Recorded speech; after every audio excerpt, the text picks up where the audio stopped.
Outlier analysis చూద్దాం. Outlier అంటే ఏంటిది? ఏదైతే డాటా ఆబ్జెక్ట్ కానీ డాటా పాయింట్ కానీ జనరల్ బిహేవియర్ని ఒబే చేయకపోతే అపోజిట్, ఇప్పుడు సపోజ్ అన్ని డాటా పాయింట్స్ ఇప్పుడు సపోజ్ ఫార్వర్డ్ డైరెక్షన్లో పోతున్నాయి అనుకుంటాం, ఒక్క డాటా పాయింట్ ఆపోజిట్ డైరెక్షన్ ఉంటుంది. సో ఈ జనరల్ బిహేవియర్ని ఒబే చేయకుండా పోతుంది చూసిన ఆ డాటా ఆబ్జెక్ట్ కానీ డాటా పాయింట్ కానీ ఏటే data points which was not obeyed the general behavior, that's are known as outliers. Okay, analysis outliers analysis చేయడమే అవుట్లయర్ అనాలిసిస్. అవుట్లయర్ డిటెక్షన్ అంటే ఏంటిది?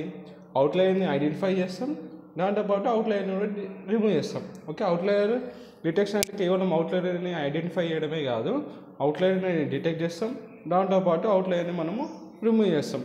అట్లా మనకు 2 మెథడ్స్ ఉంటాయి outlier డిటెక్షన్లో: to find out, to identify the outlier and to remove the outlier. ఆ రెండు చేస్తాం outlier డిటెక్షన్లో. అలా 2 మెథడ్స్. ఫస్ట్ వచ్చేసి స్టాటిస్టికల్ అప్రోచ్. ఏం చేస్తామంటే based on probabilities of data points చేస్తాం. ఇప్పుడు సపోజ్ మన 10 డాటా పాయింట్స్ ఉన్నాయనుకో, ఆ 10 డాటా పాయింట్స్ యొక్క D1 D2 అట్లా D10 వరకు అన్ని డాటా పాయింట్స్ యొక్క ప్రాబిలిటీ ఇస్తాం. ప్రాబిలిటీ ఇచ్చినాక ఏటే ప్రాబిలిటీ తక్కువ ప్రాబిలిటీ ఉంటుందో, ఇప్పుడు D2కి తక్కువ ప్రాబిలిటీ ఉంది, D3కి తక్కువ ప్రాబిలిటీ ఉంది అనుకో, సో ఈ డాటా పాయింట్ని అవుట్లయర్లకు కన్సిడర్ చేసి దీన్ని రిమూవ్ చేస్తాం. అది స్టాటిస్టికల్ అప్రోచ్. అర్థమైందా? ఇది ఏంటిది? ప్రాబిలిటీ పైన, ప్రాబిలిటీ ఆఫ్ డాటా పాయింట్స్ పైన బేస్ అయి ఉంటుంది స్టాటిస్టికల్ అప్రోచ్. ఏదైతే డాటా పాయింట్కి తక్కువ ప్రాబిలిటీ ఉంటుందో అది అవుట్లయర్లకు కన్సిడర్ చేసి దాన్ని రిమూవ్ చేస్తాం. అంతే. దీంట్లో ఇంకా 2 మెథడ్స్ ఉంటాయి: పారామెట్రిక్, నాన్ పారామెట్రిక్ మెథడ్స్. ఇక ప్రాక్సిమిటిక్ అప్రోచ్, ప్రాక్సిమిటీ అప్రోచ్ ఏంటంటే ఇది ఇంకొక అప్రోచ్ అవుట్లయర్ డిటెక్షన్లో. అవుట్లయర్ ఐడెంటిఫై చేసి రిమూవ్ చేయడం. ఇదేంటంటే based on the location of data points. ఇంతకుముందు ఏంటి? స్టాటిస్టికల్ బేస్డ్ ఆన్ ప్రాబిలిటీ, తక్కువ ప్రాబిలిటీ ఉన్నది అవుట్లయర్లకు కన్సిడర్ చేసి రిమూవ్ చేస్తాం. అలా 2 మెథడ్స్ వచ్చేసరికి పారామెట్రిక్, నాన్ పారామెట్రిక్.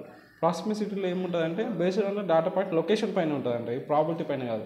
అంటే ఇప్పుడు ఒక క్లస్టర్ అయినా అనుకో, ఈ డాటా పాయింట్స్ అన్నీ ఇక్కడ ఉన్నాయి, ఇది ఎక్కడ ఇక్కడ డిఫరెంట్ లొకేషన్ చాలా దూరం లొకేషన్, సో దీన్ని ఒక అవుట్లయర్ కన్సిడర్ చేసి దీన్ని రిమూవ్ చేస్తాం. So based on location data point identify చేసి దాన్ని అవుట్లయర్లకు అని అనుకొని ఐడెంటిఫై చేసి అవుట్లయర్ అని దాన్ని రిమూవ్ చేస్తాం. అది ప్రాక్సిమిసిటీ అప్రోచ్. అలా వచ్చే మెథడ్సే డెన్సిటీ బేస్డ్ అప్రోచ్ కానీ, distance based, grid based, deviation based, దాని లోపల వచ్చే మెథడ్స్. ఇదంతా అవుట్లయర్ డిటెక్షన్ గురించి.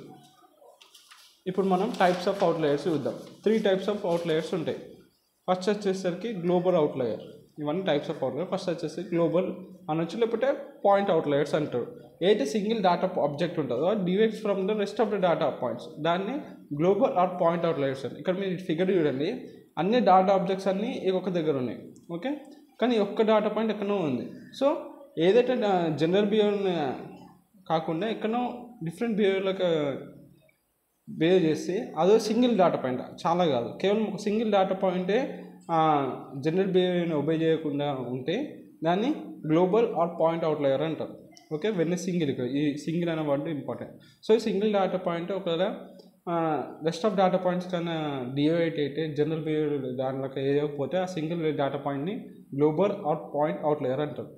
ఇదే ఒకవేళ కలెక్టివ్లో చేసినాం అనుకో, ఒక collection of data points general బిహేవియర్ని ఒబే చేస్తలేవు, డివైడ్ అవుతున్నాయి కలెక్షన్ ఆఫ్ అవుట్లయర్స్తో, సో దాన్ని కలెక్టివ్ అవుట్లయర్స్ అంటారు. Okay, when group of data points divides from the rest of the data is called collective outliers. అర్థమైందా? ఎప్పుడైతే గ్రూప్ ఆఫ్ డాటా పాయింట్స్ ఉన్న rest of data points ఉంటాయి, అవి general behaviour obey చేస్తున్నాయి, అవన్నిటికీ కాకుండా నేను అన్ని ఆపోజిట్ డైరెక్షన్లో ఉన్నానుకో, ఒక కలెక్షన్ మన ఇంకొకటి కాదు, సింగిల్ ఉంటుంది గ్లోబల్ కిందకి వస్తుంది, ఒక కలెక్షన్లోకి ఉంటే అది కలెక్టివ్ అవుట్లయర్స్ కిందకి వస్తుంది. ఇక లాస్ట్కి వచ్చేసరికి కాంటెక్చువల్ ఆర్ కంటెక్చువల్ అవుట్లయర్స్. ఏంటంటే ఇప్పుడు సపోజ్ టెంపరేచర్ బేసిక్గా మేలో పెరుగుతుంది, సమ్మర్ కాబట్టి జనవరి నుంచి మెల్లమెల్ల టెంపరేచర్ మేలో పెరిగి మళ్ళీ డిసెంబర్లో ఇట్లా డిక్రీస్ అయ్యి, ఇది గ్రాఫ్. ఇది ఒక్కొక్కసారి ఇప్పుడు సపోజ్ ఫ్లడ్స్ వచ్చినాయో ఏమో XYZ అయింది, దానివల్ల టెంపరేచర్ అనేది పెరగకుండా అంటే తగ్గుతుంది మేలో, అప్పుడు ఏంటిది? Is an outlier. సో ఏదైతే అవుట్లయర్ బేస్డ్ ఆన్ కండిషన్, ఒక స్పెసిఫిక్ కండిషన్ కానీ ఒక స్పెసిఫిక్ కాంటెక్స్ట్ పరంగా కానీ వచ్చినా అనుకో, డివైడ్ అయినా అనుకో, దాన్ని కాంటెక్చువల్ అవుట్లయర్స్ అంటారు. ఇప్పుడు చూడు, ఇప్పుడు బేస్డ్ ఆన్ టెంపరేచర్ పైన ఇది ఒక కండిషన్ కాంటెక్స్ట్ పైన ఫ్లడ్స్ వచ్చి టెంపరేచర్ అనేది మేలో తగ్గిపోయింది. సో ఇది ఏంటిది? Data object divides from others because of any specific condition, ఒక స్పెసిఫిక్ కండిషన్ వల్లనో డివైడ్ అయినా అనుకో, దాన్ని కాంటెక్స్చువల్ అవుట్లయర్స్ అంటారు.